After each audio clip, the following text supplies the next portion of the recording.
Yuet Sen and her 2 children fled on foot with her mother and sisters. She was the fittest and probably could walk the quickest, and how they took a different fork in the road, and that's how they parted, she and her mother and her sisters. Now alone and terrified with just her son and daughter, Yuet Sen got on a boat to Hong Kong, but it was raided by pirates. But her quick thinking saved the family's precious money and immigration papers.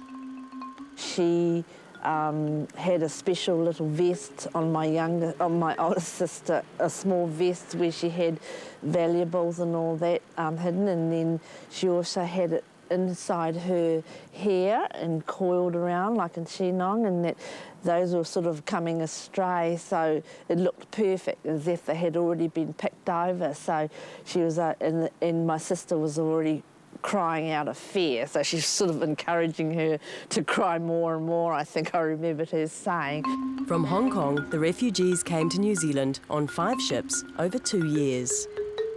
As far as coming on the boat to New Zealand, for me it was, apart from being a bit seasick, it was quite fun. It was we could run free on the boat, go anywhere we liked, and the crew there was great. You know, we've always had games with them. But the grown-ups there, my mum, she was always in the cabin feeling sick with the seasick. I think there were a lot of feelings going through her head when she thought about coming out here.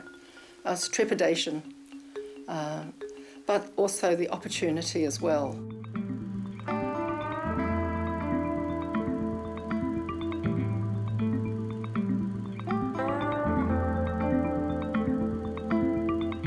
An alien land, and for some, they were also a family of strangers. Lily Lee's older sister Rita met her father for the first time, aged 12. My sister Rita had not seen her father and only seen a photo on the wall for 12 years, and Mum had only known him for a very short time. And they weren't young at that stage when they came over. So Dad was nearly 50 and Mum was 39. Together at last, all the families now began new lives. But Faye Gock's first taste of New Zealand was disconcerting. First thing I remember, they brought a big jar of milk from the cow and offered it to us to drink. And milk in those days tastes a bit strange, but it was milk. In the end, I learned to like it. Faye settled into school and learning English. And it was strange to be in playing with children, but we really never really played because there was a lot more teasing going on than playing. Right. Until afterwards we got accepted into the community of the children. We got more used to being friends. Lily's dad worked in a Newmarket fruit shop, while Lily's mum had 4 more children close together. Outside was a foreign environment and very strange and very difficult because of the language barrier. But within the home, I think she was content. But it was hard to make ends meet, so Lily's mum, Sui Shi, took a bold step. She thought that she'd go market gardening. And that was just quite amazing, really, because, in fact, it was unheard of. And, fancy your wife, embarking on that. It was quite talked about in our little clan.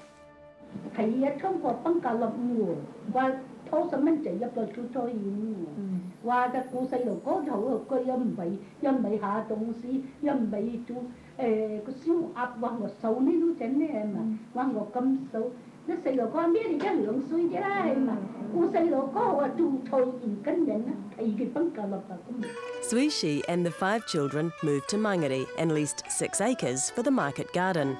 Dad stayed weekdays in the fruit shop and came to Mangere at the weekends. This house was a shed, a shack. There was a wooden oven inside for cooking. There was an outside copper where we did our washing and boiled some water. And just behind the house was this big long drop. Well, it didn't seem like hard work at the time. I mean, we cut lettuces early in the morning, packed cauliflowers, picked beans, and packed tomatoes late at night, and picked Brussels sprouts. I mean, she had all these vegetables. I don't know really how she could grow so many things at once, and they grew well. Yuet Sen's husband owned a fruit shop in Cambridge. It was the centre of family life. All the children worked there after school. And then all the vegetables would be taken to this big, huge concrete trough where they were washed. The carrots come all beautifully clean and washed these days, but not in those days. They used to have big, long shoots on them. And encrusted with the leaves on. Yeah. And we used to chop them all off, and they used to come encrusted with dirt. Stacking all the fruit beautifully. I remember doing that, just ingrained in my memory, just stacking fruit just in absolute perfect rows.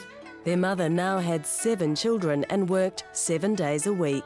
But the constant toil took its toll. On these Sundays, they went back down to scrub the wooden floors at the time. Scrub, and then wipe it all down. And I think that's how she overworked herself and miscarried a child.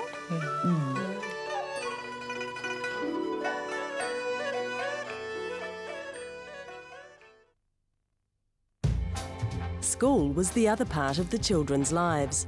At Lily's primary school in Mangere, there were 8 or 9 Chinese market garden children with refugee mothers. I love school. I enjoyed doing the work, and I thought, as other Chinese have already said, that it was a release from the hard work in the garden. At a young age, Lily took on some big responsibilities because her mum didn't speak English. I'd have to ring up the contractor to rotary hoe the garden, or I'd have to go next door to ask them to get the carrier to come and collect the vegetables, or I'd have to go to the bank to get drafts to send back to family in China. I had to keep the PAYE wages book. In those days, you just put little stamps down for your tax. And I had to write it in Chinese, and Mum showed me the Chinese characters, and then I'd have to write it in English. By 1947, the families were all well established. The 2-year permits had been extended, but they were still only temporary residents. They had a life in New Zealand, but home was still China. But knowing there was only a 2-year permit, and then realising that she may have to go back. But she always wanted to go back anyway. I mean, that was always her dream, to return to China. In 1947, the New Zealand government finally granted the Chinese permanent residence. It was a result of pressure from Chinese community leaders and continued unrest in China. I guess that for the Chinese communities, that was the very start of settled New Zealand life as such, as opposed to thinking that they were sojourners and one day they would go back to China. Changes in China meant it would be virtually impossible to return, even if they wanted to.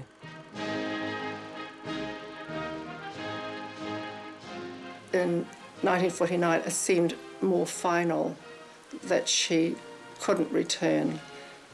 And she then heard from other people who were coming out of China at the time, some of the awful things that happened to some of the people in the villages who happened to be Gum San people from Gold Mountain. So New Zealand was now well and truly home. The migrants settled into Kiwi life, but fitting in was more difficult. We certainly had our fair share of racist names. comments. Poor names. And I do remember how my brother Alan was so angry. He had a very bad temper when it came to things like that, at being, shouted at and called, abusive names. And I remember him just... Yes, he did retaliate. Yes. Yeah. I remember him throwing rotten fruit at this person.